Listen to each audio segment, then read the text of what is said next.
Danes nismo čisto nič spali, zaradi tega, ker ful piha zunaj in nas je rukal in pač grozen. Tako da zdaj smo totalno neprespani vstali za sončni vzhod in se oblekli in ja. Zdaj gremo gor zmrzniti.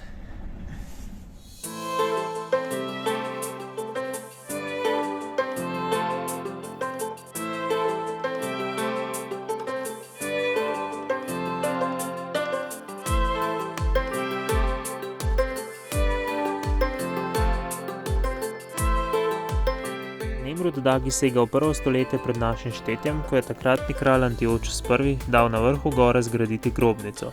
V goro so s zahodne in vzhodne strani vsekali veliki terasi, vmes pa iz finega skalovja nasuli kar 50 metrov visok stožec, pod katerim naj bi še danes ležali posmrtni ostanki kralja Antiochusa. Na obe terasi pa so postavili ogromne kipe kralja in bogov, Zeusa, Apola in drugih, za katere je kralj trdil, da so njegovi sorodniki.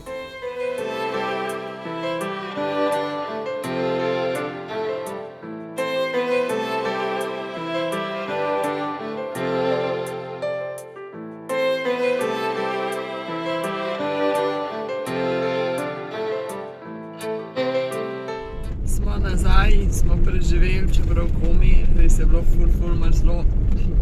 Jaz ne vem, kdaj me nazadnje tukaj zdaj, čeprav sem imela 2 bundi oblečene, pa kapo, pa rokavice, pa vse.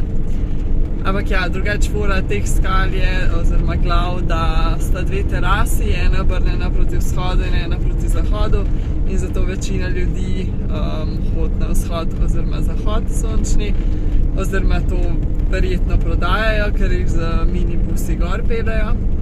Mi da moram reči, da je to tako dost kar neki.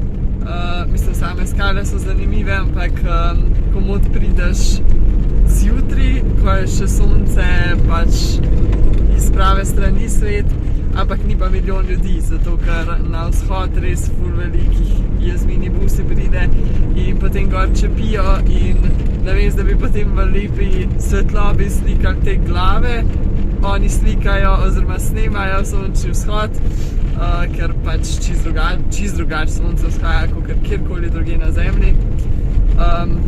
V glavnem in potem se slikajo, tam 2 sekundi in pa grejo dol, tako da 15 minut po sončnem vzhodu je že frej tista ploščad in ni več milijarda ljudi, tako da ja, midva, če bi šla še enkrat, ne bi šla na vzhod, ampak malo kasneje, ker bi bilo tudi toplej in ja, ne bi bilo gužve. Ja, ker zdaj zjutraj bilo so naštela približno 40 minibusov. Vsazga gre pa recimo 10-15 ljudi, kakor jih nabašajo. Res ogromno ljudi. Ampak vsaj smo pa zdaj že ura je 8, pa smo že na poti naprej, tako da bo danes pol vsaj popoldne v izi, tako da se bo spočila glede na to, da po noč nisem več spala.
Nadaljujemo našo pot naprej proti zahodu.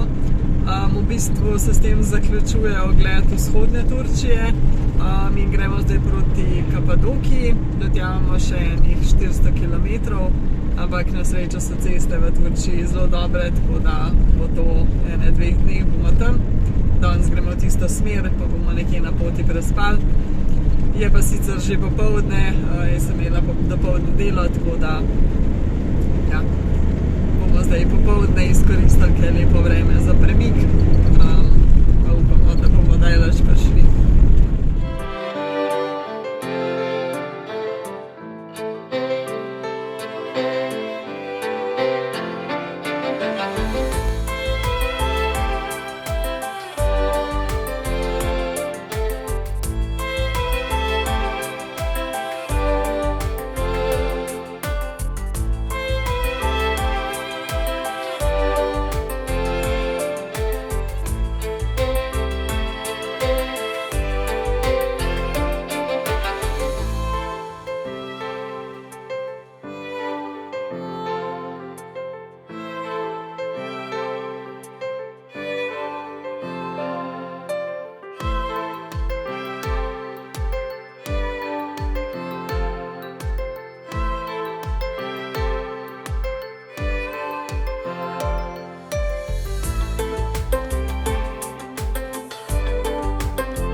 Poti naprej, tukaj je bilo v bistvu kar zanimivo biti parkiran, sicer zdaj čez dan je bilo kar dost glasno, ker so skozi ljudje tja na eno pipo, kjer so midva vodo nafilala, so skozi hodili kanistre filat.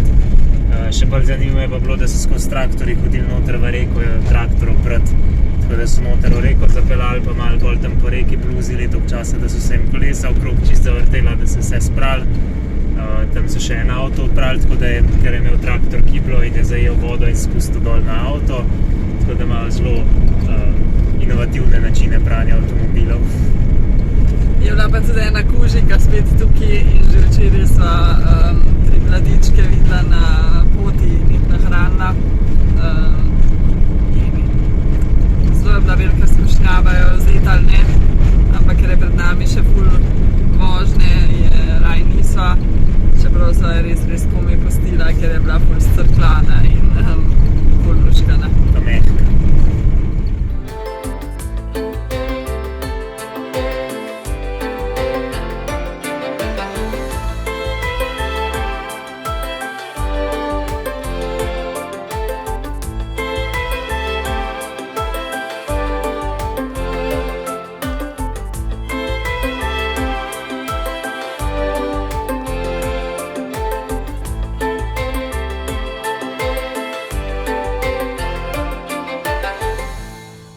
Se parkirali na obrobju enega mesta, približno 80 km pred Kapadokijo, tako da če bo vse po sreči, jo jutri dosežemo in se nam tam tempo končno malo umiri, ker tole je že res kar naporno vsak dan 100 ali pa 200 km prevoziti, kaj si ogledati, delati vmes, tako da ja, se že kar veseliva. Je pa to za ta vlog, pa se vidimo v naslednjem.